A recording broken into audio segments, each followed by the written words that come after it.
اعوذ باللہ السمیع العلیم من الشیطان الرجیم بسم اللہ الرحمن الرحیم رب اشرح لی صدری ویسر لی امری واحلل عقدۃ من لسانی ویفقہوا قولی رب یسر ولا تعسر وتمم بالخیر بک نستعین رب زدنی علما۔ السلام علیکم ورحمۃ اللہ وبرکاتہ۔ الحمدللہ ہم سورہ بقرہ کا ترجمہ و تفسیر کر رہے ہیں۔ 236 آیات کا ترجمہ و تفسیر الحمدللہ ہم کر چکے ہیں۔ آج کا سبق آیت نمبر 237 سے دیکھیے۔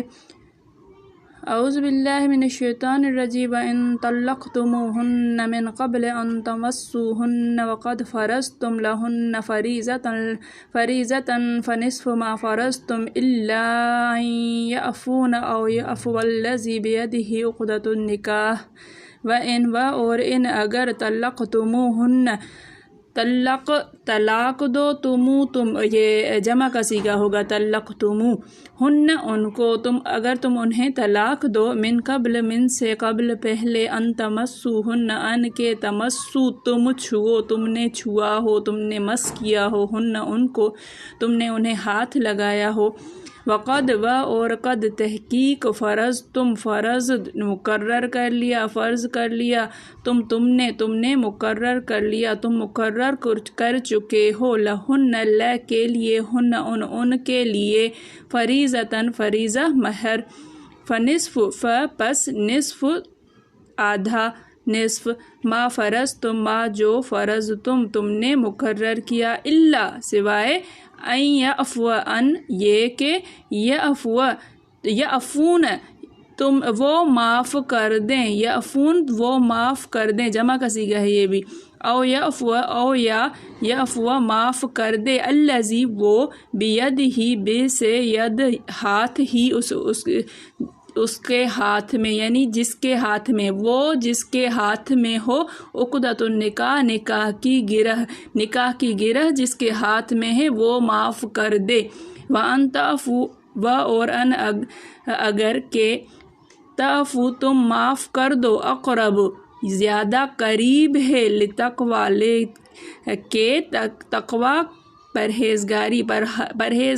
کے زیادہ قریب ہے، ولا تنسوا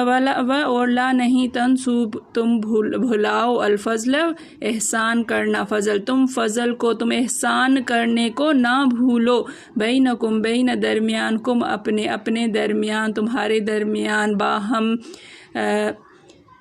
اپنے ایک دوسرے کے ساتھ، ان بے شک اللہ بما بے سے ما جو اس سے جو تعملون تم عمل کرتے ہو، یہ بھی جمع کا صیغہ ہے، بصیر دیکھنے والا ہے۔ وَإِن طَلَّقْتُمُوهُنَّ مِن قَبْلِ أَن تَمَسُّوهُنَّ اور اگر تم انہیں طلاق دے دو اس سے پہلے کہ تم نے انہیں ہاتھ لگایا ہو، وَقَدْ فَرَضْتُمْ لَهُنَّ فَرِيضَةً اور تحقیق کہ تم ان کے لیے مہر مقرر کر چکے ہو، فَنِصْفُ مَا فَرَضْتُمْ تو آدھا ہے جو تم نے مقرر کیا ہے، یعنی آدھا مہر ہے جو تم نے ان کے لیے